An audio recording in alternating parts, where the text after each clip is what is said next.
കാത്തിരിപ്പുകൾക്കും മണിക്കൂറുകൾ നീണ്ട തിരച്ചിലുകൾക്കുമൊടുവിൽ തിരുവനന്തപുരത്തു നിന്നും കാണാതായ 13-കാരിയെ കണ്ടെത്താനായ വാർത്ത വലിയ ആശ്വാസമാണ്. വിശാഖപട്ടണത്ത് നിന്ന് ഇന്നലെ രാത്രി 10 മണിയോടെയാണ് കുട്ടിയെ കണ്ടെത്തിയത്. താമ്പരം എക്സ്പ്രസ് ട്രെയിനിൽ ക്ഷീണിതയായി ബർത്തിൽ തളർന്നു കിടക്കുന്ന നിലയിലാണ് കുട്ടിയെ കണ്ടെത്തിയത്. വിശാഖപട്ടണം മലയാളി സമാജം പ്രവർത്തകർ നടത്തിയ തിരച്ചിലിലാണ് കുട്ടിയെ കണ്ടെത്താൻ കഴിഞ്ഞത്. നീണ്ട 37 മണിക്കൂറുകൾ നീണ്ട അന്വേഷണത്തിനൊടുവിലാണ് പെൺകുട്ടിയെ സുരക്ഷിതയായി തന്നെ തിരിച്ചു കിട്ടിയത്. ഭക്ഷണം കഴിക്കാത്തതിനാൽ വളരെ അവശനിലയിലായിരുന്നു കുട്ടി. ഇതൊഴിച്ചാൽ കുട്ടി സുരക്ഷിതയായിരുന്നു എന്നാണ് അധികൃതർ വ്യക്തമാക്കിയത്. കുട്ടി നിലവിൽ ശിശുക്ഷേമ സമിതിയുടെ സംരക്ഷണയിലാണ്. പെൺകുട്ടിയെ തിരുവനന്തപുരത്തേക്ക് എത്തിക്കാനായി വിശാഖപട്ടണത്തേക്ക് പോയ പോലീസ് സംഘത്തിൽ ചൈൽഡ് വെൽഫെയർ കമ്മിറ്റി അംഗങ്ങളുമുണ്ട്. കുട്ടിയെ വിട്ടു നൽകണമെന്ന് ചൈൽഡ് വെൽഫെയർ കമ്മിറ്റി ഇന്ന് രേഖാമൂലം ആവശ്യപ്പെടും. തുടർന്ന് കുട്ടിയെ നാളെ തിരുവനന്തപുരത്തേക്ക് കൊണ്ടുവരുമെന്നാണ് അധികൃതർ വ്യക്തമാക്കുന്നത്.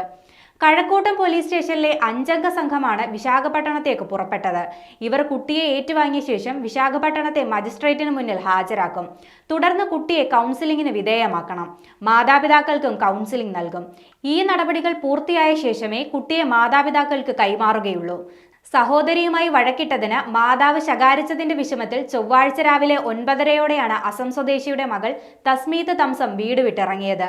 ജോലിക്ക് പോയ മാതാപിതാക്കൾ ചൊവ്വാഴ്ച വൈകുന്നേരത്തോടെയാണ് കുട്ടിയെ കാണാതായ വിവരം അറിയുന്നത്.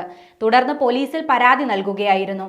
പിന്നീട് നീണ്ട 37 മണിക്കൂറുകളോളം നടത്തിയ തിരച്ചിലിലാണ് കുട്ടിയെ വിശാഖപട്ടണത്തു നിന്നും കണ്ടെത്തിയത്.